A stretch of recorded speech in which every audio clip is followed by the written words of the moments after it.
Quiero iniciar con una idea de cómo era la educación superior hacia el año 71, 72, 73, cuando se inicia el proceso de fundación del INTEC. Para ese año en el país había una matrícula universitaria de 31.625 estudiantes. Eran apenas con INTEC 6 universidades. La UAS, que a la muerte de Trujillo tenía alrededor de 3.000, para el 72 tenía 23.000 estudiantes. Y un dato curioso, de esos 23.000 estudiantes, había 8.000 en el colegio universitario. Eso realmente es impresionante, porque era el 36% de la matrícula total de la UAS. Y lo que indica es que había una demanda de educación superior extraordinaria. También puede ser que hubiera un proceso de retención en el colegio universitario. Las universidades que estaban funcionando para esa época era la Madre y Maestra, con apenas 2.000 estudiantes, la UNFU, con 5.200, UNAP con 964 y la UCE con 374. INTE en ese momento tenía 22 estudiantes en 3 programas. Ingeniería industrial 10, administración industrial 8 y el resto en economía para ese año. La matrícula realmente estaba concentrada en la capital. En el interior del país el total en el privado eran 2.500, la UAS, el colegio, los centros de la UAS no llegaban a 2.000 estudiantes. O sea, toda la educación superior prácticamente estaba en Santo Domingo. Y ahí surge la idea de INTEC. Creo que ustedes habrán oído hablar de los problemas que hubo en la Madre y Maestra en el 1971, también los hubo en la UNFU en esa época. Yo era estudiante de la UNFU en esos años, en esos momentos, y me divertí un poquitico con las protestas de los estudiantes en la UNFU. En la Madre y Maestra protestaron los estudiantes y un grupo de estudiantes y un grupo de profesores fueron expulsados de la universidad. Y ese grupo de profesores, los expulsados de la Madre y Maestra de Santiago, y otros profesores de la Madre y Maestra de Santiago, deciden crear otra universidad donde hubiera, según ellos, una mayor democracia. Muchos de ellos, de los que van a fundar INTE después, al ver esa expulsión de estudiantes y profesores, consideran que no es su ambiente de trabajo y renuncian. Ellos tenían 2 ideas sobre la institución nueva que querían fundar. Se pensaba hacer una institución de posgrado y también se pensaba en otra posibilidad, una institución que fuera una especie de college, que fueran 2 años de educación postsecundaria y que esos egresados de esos 2 años de la nueva institución pudieran ingresar a otras instituciones ya establecidas, como eran las Madre y Maestra, UNAP, UNFU y la UCE de San Pedro. Y es precisamente eso lo que les hace desistir de esa idea, porque se preguntan, muy bien, ¿y estos egresados con 2 años van a ser aceptados en las otras universidades? Porque ellos tenían más la idea de una formación general casi terminal, sin que necesariamente fuera un instituto Tecnológico, como se ha denominado después. Pero no encuentran seguridad en que van a ser aceptados, entonces deciden más ir por la idea de una institución que ofrezca posgrados. ¿Quiénes están en esa idea? Están Ramón Flores, que fue el primer rector, Miguel Ángel Heredia, Arturo Jiménez, que ese edificio lleva el nombre de Arturo, que era el encargado de humanidades después, Ramón Pérez Minaya, actualmente es miembro de la Junta, Ramón Aristi, Eduardo Latorre. Todos esos están en Santiago y vienen para la capital.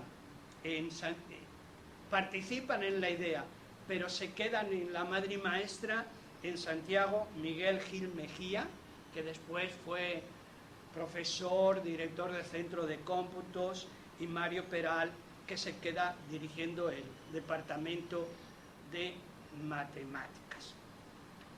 Esa es la primera etapa de la madre y maestra, una idea de una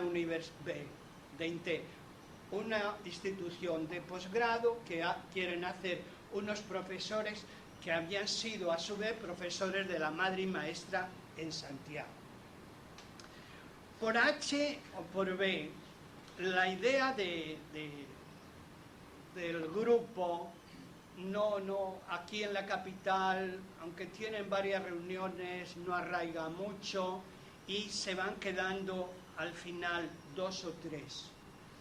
Y entre esos 2 o 3 hacen una consultora para trabajar, una consultora en el área de administración. Y son ellos los que hacen la consultora y hacen el Instituto Tecnológico de Santo Domingo. Hay un acta donde están Flores, Ramón Aristi, las esposas de los dos, y son los que firman el acta constitutiva de la nueva institución. Pero ese grupo o esa institución que fundan ellos no acaba de arrancar. Y Flores vuelve a insistir. Siempre van a encontrarse que es Flores el que promueve la idea, el que la mantiene y el que va sobrepasando todas las dificultades. Y Flores logra en agosto del 72 conformar un consejo superior más amplio. Y de este consejo realmente va a salir poco más o menos la maduración de la idea. Estaban Flores, estaba Luis del Castillo, que es el presidente, Eduardo Latorre, que es vicepresidente, Rafael Calventi, Miguel Ángel Heredia, Alfonso Locuar, Rafael Mario Landé, Fernando Periche, José Joaquín Puello y Ramón Flores como director. Fíjense ustedes en algo que hay aquí ya. Son personas, la mayoría sí son profesores, pero hay algunos que no son profesores. Muchos de estos habían sido profesores en Santiago, lo fueron en la UAS y van a ser profesores en el INTE. Pero hay otros que no habían sido profesores y tampoco lo van a ser en INTE. Y este dato es muy importante porque nos revela una visión de la universidad norteamericana privada, no pública, privada. En la universidad pública norteamericana, los consejos de arriba son siempre gente del mundo universitario. En las privadas hay gente del mundo universitario y gente fuera de los negocios. Cosa curiosa que se empieza a aplicar y a discutir en Europa al final de los 90, en Inglaterra en el 98. Ya aquí había una concepción diferente. Entonces comienzan a dar clases en en octubre, el 9, ¿verdad? Aunque hay discusiones, si son 9, si es 7, si es 12. Del 72, con Ingeniería Industrial, Economía y Administración de Empresas. Esas son las 3 carreras. Pero pronto se dan cuenta de que tienen problemas. Primer problema, tienen pocos estudiantes. En consecuencia, no tienen dinero. Eso les causa desilusión. Pero yo tengo mi teoría, y es que a ese momento había una lucha por el poder fuerte. Yo no he logrado identificar con documentos cuáles eran las tendencias y quiénes estaban alineados en cada una de las tendencias. Pero la realidad y lo que dicen los documentos, que lo que se discutía era si abrir el grupo a gente nueva a nivel del consejo, o que fueran realmente los primeros que salieron con la idea, los que tuvieran todo el poder. Yo creo que por un lado estaba Flores defendiendo la idea de mantenerla, y por otra estaba Eduardo defendiendo la idea de abrirla. También me sospecho que Miguel Ángel estaba detrás del asunto. Y hay una persona que va a ser muy importante en el INTE, en el desarrollo de la idea de INTE, y no aparece como fundador por ningún lado: Manuel Coco. Manuel Coco escribe de lo mejor sobre lo que es el INTE, solo y con Flores. Sin embargo, no está en esos primeros pleitos, va a estar en otros pleitos posteriores. Entonces, esa situación de desilusión, de falta de dinero, les lleva a ellos a tomar una decisión, a hacer una evaluación crítica del INTE. Esa es la frasecita de ellos, y se van a Guayacanes, y ahí se reúnen durante 2 días. Y ahí salen con unas conclusiones que históricamente se ha llamado el grito de Guayacanes. Y el grito de Guayacanes se ha relacionado mucho con la decisión de que iban a abrir carreras a nivel de grado. Se mantenía el posgrado y a la educación permanente, pero también la idea de abrir licenciaturas. En el fondo, si ustedes leen los documentos que hay, esa es una decisión que se toma en Guayacanes. Pero lo que se pelea, lo que se discute en Guayacanes es quién manda. Porque hay una frase bastante crítica, y dice la frase esta: el asunto del control tomaría ribetes melodramático año y medio después en el grito de Guayacanes. El asunto del control, no si vamos a tener licenciaturas o no. Hay otro texto que dice: la reunión de Guayacanes y su inolvidable grito planteó la necesidad de una modificación estatutaria y una organización académica y administrativa de la institución. Los cambios estatutarios giraban alrededor del gobierno del tecnológico. La discusión de Guayacanes fue la primera con caracteres de acritud dentro del INTE. Parece que hubo puñetazos sobre la mesa. Fue el inicio de un periodo de intercambios que se extendería por 2 meses y enriquecería la filosofía de la institución. Se trataba de la primera discusión fuerte entre los miembros de la institución desde que se concibió la idea en 1971 hasta el presente. Por eso, relacionar el grito de Guayacanes con la apertura de licenciatura y ver en Guayacanes que el principal tema fue la licenciatura, creo que no es correcto históricamente.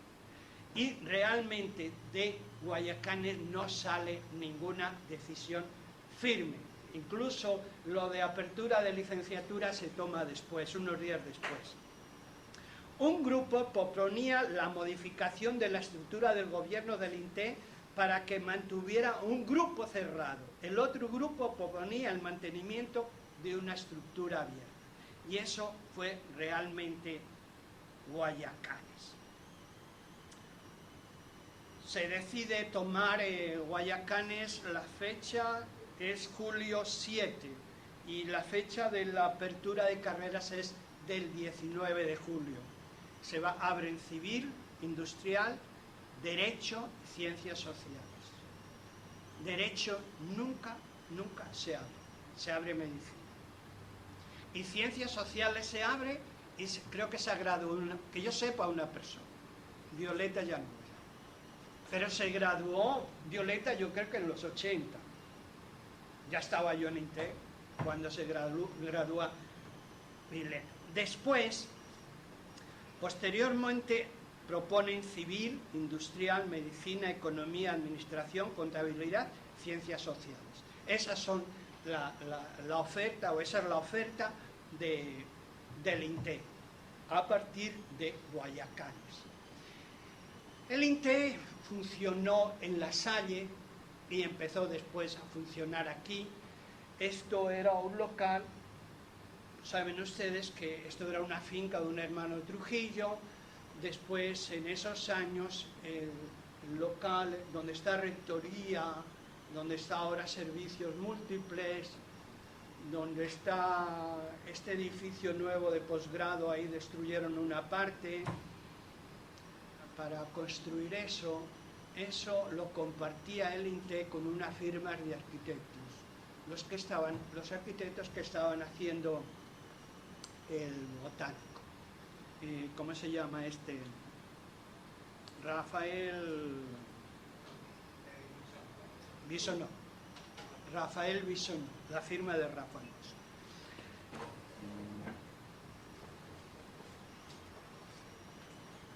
Bisonó.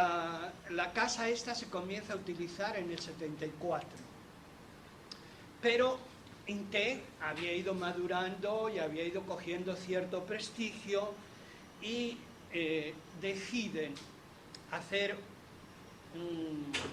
un proyecto para solicitar al BID el financiamiento para hacer en este campus todo el campus universitario. Eso se comienza a hacer en el 80. La firma José Manuel Cabral, que es actual miembro de la Junta, fue el que preparó el proyecto.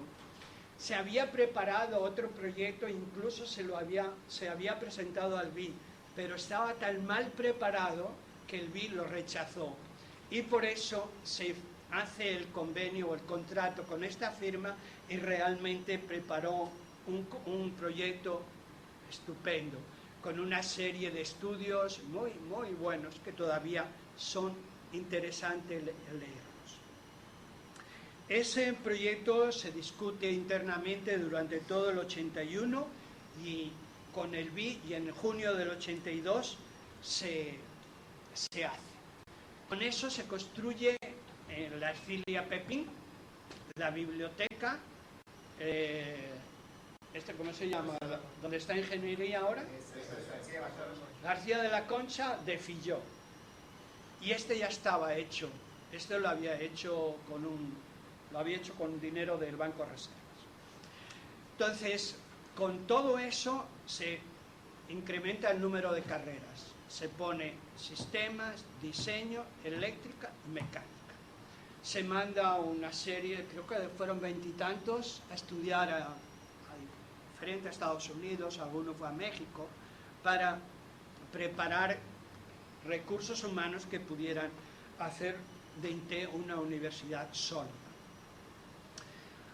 Desde el momento en que se tuvo la infraestructura, INTE comenzó a pensar con una oferta bastante amplia de carreras, en organizarse bien como universidad. Y enseguida, en el año 82, se comienza una reforma curricular que desarrolla el modelo educativo que tenemos actualmente. Las carreras divididas en 3 ciclos y comienza a crecer realmente la matrícula, y de grado y de posgrado. Y hay algo que no se menciona, que es muy importante.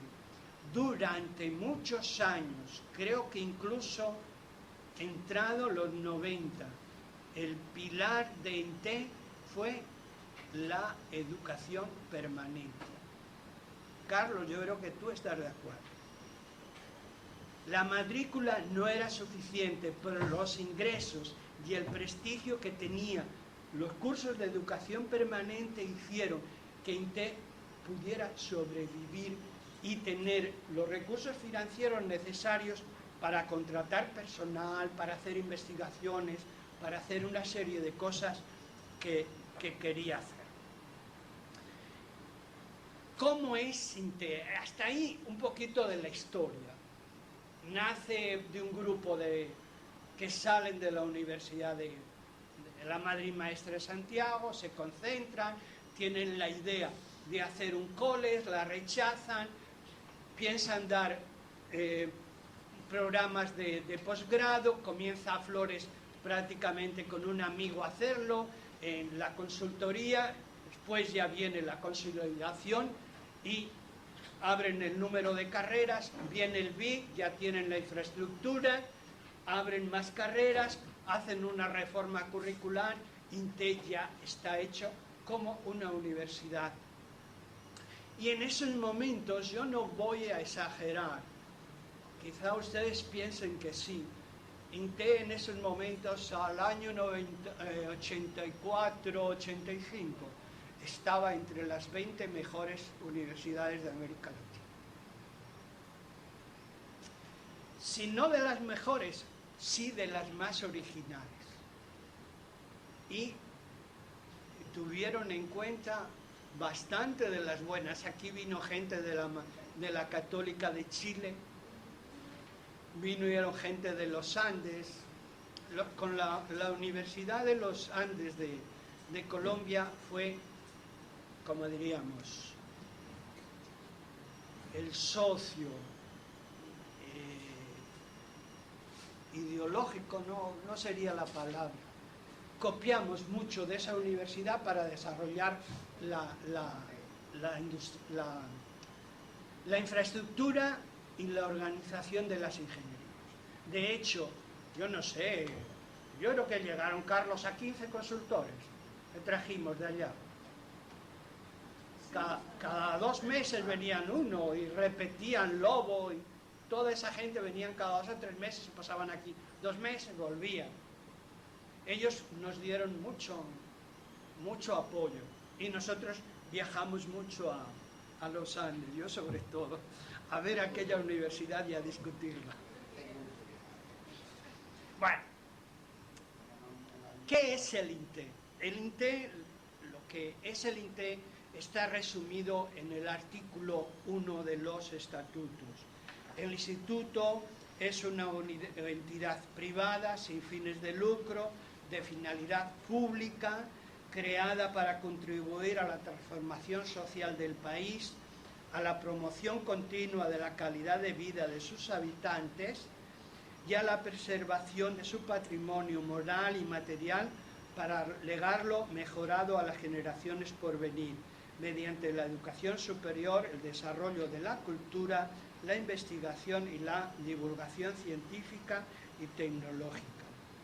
Ustedes leen atentamente esto, estamos en los años 70, se está hablando de calidad de vida, unos términos que son más propios de finales de los 80.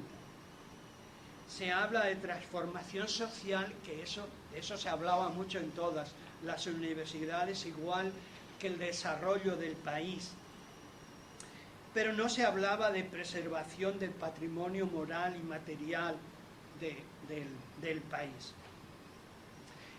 El instituto es concebido como un centro educativo de carácter innovativo y complementario dentro del sistema de educación superior dominicano, empeñado en desarrollar enfoques educativos que respondan a las necesidades específicas de la población dominicana y en fortalecer la estructura científico-tecnológica. Esta terminología es está muy pegada a todo lo desarrollismo de esa época, influencia de la CEPAL y todo eso. Entonces tenemos características, innovación. Yo creo que fue innovativa en una serie importante, en el currículum, en el trimestre, en la pasantía rural, eso de suprimir el verano, o sea, 4 trimestres al año, trabajar un montón de semanas, creo que es innovador. Yo no estoy tan seguro en que fuera complementario, porque realmente las carreras que se ofrecían en INTE la ofrecían todas las universidades, claro, en menor grado. Muchas ingenierías estaban INTE, madre y maestra, después la USE, después lo pone la UF, pero yo no estoy tan seguro. Es innovadora en el posgrado y en educación permanente, y ahí no es complementaria ni en posgrado ni en educación permanente, porque durante mucho tiempo fue prácticamente la única. La excelencia académica, esa es en una terminología que es muy tardía, se empieza a usar tarde, no es al principio. La primera vez que se habla de excelencia académica es en un discurso que tuvo Flores ante el Consejo de Desarrollo, aquella entidad que tenía Balaguer. Miguel Ángel Heredia dice que es innovadora selección de profesores. También otra característica es el compromiso social. Sin embargo, para mí el compromiso social no está muy bien descrito en los documentos de INTE, aunque se menciona, pero no está muy desarrollado. Me dicen que vaya terminando. ¿Cuál es mi mensaje? La historia de INTE es muy importante para los profesores, para todo el mundo. Las características de INTE, para mí, la principal es la innovación. La segunda es la seriedad. La tercera es somos académicos o tenemos una idea de la academia que es academia, no es negocio. Y ahí yo relaciono mucho con eso de excelencia académica. Ahora, mi mensaje a ustedes sería esto: el modelo INTE se ha acabado, porque el modelo universitario que se creó a principio o en las 3 primeras décadas del siglo pasado, los 50, 60, 70 en República Dominicana, hoy día no es viable. No es viable ni aquí ni en ninguna parte del mundo. Entonces, mi reflexión va por aquí. ¿Quiénes fueron los que hicieron INTE? Los profesores de INTE. ¿Quiénes tienen que hacer la nueva concepción del INTE? Que sin perder las características, su filosofía original, le dé continuidad ante una nueva etapa del mundo, de la sociedad dominicana, que sepa el descubrir un INTE que sea el adecuado para el siglo XXI. Yo creo que tienen que ser los profesores de INTE.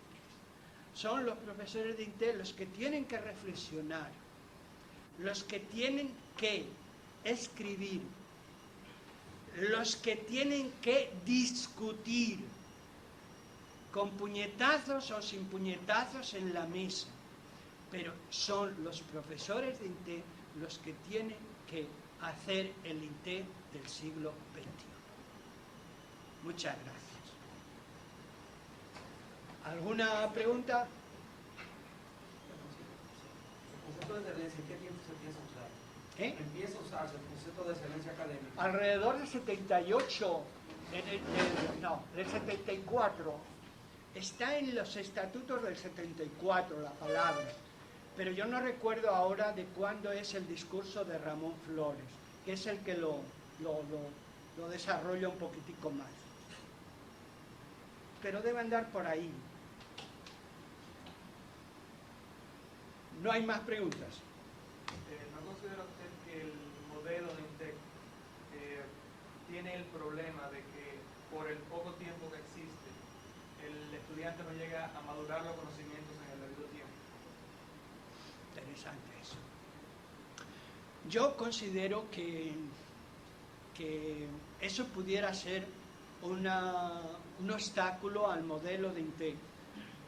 Si el profesor o los docentes intentan traspasar al estudiante toda la información que hay sobre esos temas.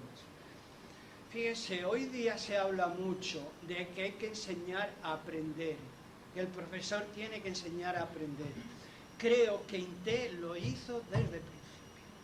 Yo estoy convencido de que esos, los primeros años, ahora no tengo tanto contacto con las aulas, pero me tocó manejar la reforma curricular y estuve muy metido ahí cuando se fundó la Oficina de Desarrollo Profesoral.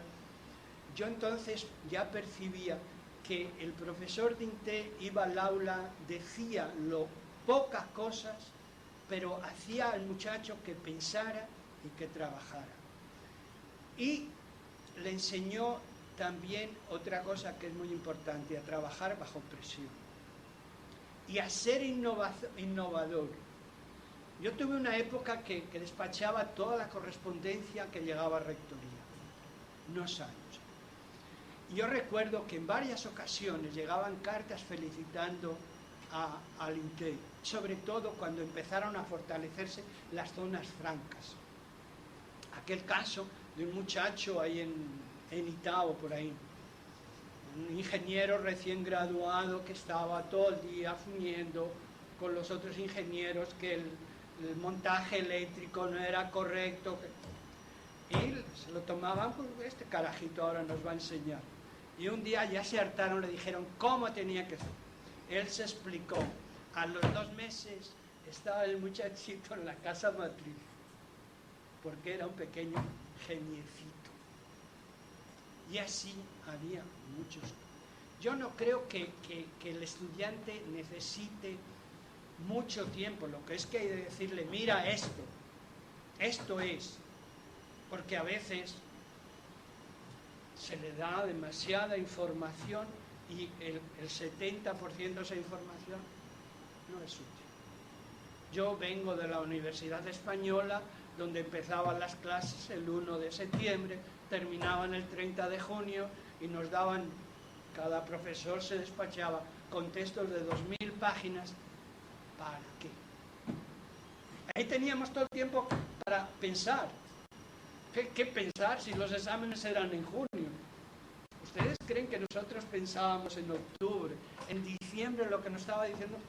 Empezábamos a estudiar el 1 de mayo, para examinarnos a finales de junio. Yo estoy convencido de que el trimestre es parte del éxito de INTEC, por más que diga. Y me mataría con cualquiera porque no lo quitaron. Más cosas, ¿no? Carlos. Dos cosas me llaman la atención, José. Tú dijiste que el Consejo Superior estaba compuesto de profesores y empresarios, y que eso era la primera vez que se daba algo similar a como eran las universidades privadas en los Estados Unidos. No, se había dado en la Madre y Maestra por razones diferentes, ¿eh? Okay. Que la Iglesia no va buscando señores que me traigan experiencia. La Iglesia andaba buscando otra cosa. Y de hecho, eran empresarios de la Fundación de Desarrollo. Las motivaciones eran diferentes. Andaba buscando capital, sí, recursos. Pero las otras universidades privadas, ¿todos eran académicos o todos eran? Es que no había. Vete a buscar. Había en la ¿cómo se llama? En el IES. Pero esa gente no tenía participación académica para nada. Fíjate tú que en el IES puede ser que caiga muerto por lo que voy a decir. El consejo académico ha sido muy débil, siempre, y ha sido fundado muy tarde, bien entrado los 80. Yo fui vicerrector de Liege desde el 76, por ahí, no antes, 75 al 80. Y ahí no había consejo académico, el rector y yo decidíamos lo que íbamos a hacer. No era una participación activa de los académicos de adentro. De adentro. En la UCE, tú sabes la frase del viejo fundador. ¿Para qué va a haber programas de asignatura? Ya están los de la UAS. Él no tenía que hacer programas porque si estaban en la UAS, que cogieran los profesores programas que se usaban en la UAS. La otra pregunta. Dijiste que en los 80 llegó a ser ya considerada entre las 20 universidades de América Latina, las primeras 20. ¿A qué se debe que puede desplazada o se autodesplazó de ese? Es que en ese momento había muchas menos universidades que hay ahora. Tú ten en cuenta que INTE fue al principio casi de las fundadoras de Finda. De Finda. Y intento ahí por el prestigio que tenía, no se lo regalaron. Y lo pidieron otras universidades y no se lo dieron. Pero el hecho de que haya más no justifica que bajara o que saliera de ese grupo. ¿Por qué no se ha mantenido en ese grupo? Hombre, ¿por qué vamos a decir, a ponerlo de la otra forma? ¿Por qué se han mantenido las otras de esa forma? Porque todas han tenido un financiamiento mucho más grande que el INTE. O sea, recursos. El problema es de recursos. Si tú coges la lista de las universidades que están en Cinda ahora, empezando por la Católica de Chile, los Andes, y ten en cuenta que los Andes ha tenido su bajón, que la Javeriana tuvo su bajón y los Andes estaban arriba, la Javeriana abajo. Yo creo que en este momento las dos están arriba. La Simón Bolívar ha tenido muchos años malos y yo no sé cómo está ahora. Y tienes que pensar que la Católica Valparaíso, la misma Católica del Perú, pues no tiene tanto, se diferencia tanto de INTE, lo que es que son también mucho más grandes. Pero en aquellos años, cuando muy pocas tenían buenos laboratorios, los laboratorios de INTE en esa época eran poco más o menos como la de los Andes, más chiquitos, pero poco más o menos igual, en calidad, que tuvieran aquella donde estaba la fábrica de cerveza, pero nosotros hicimos ahí aquella cosa en el de hidráulica. Pues igual que ellos habían diseñado allá una presa, aquí también se trabaja mucho para la de Giroy Aguacate. Saludos, jóvenes. Mucho gusto. Llegó el jefe, me está votando. Qué malos son. No, pues ya yo la segunda vez, ya la primera vez te dejé, pero la segunda no. Ustedes saben que ese es nuestro rector, pero quizá ustedes no saben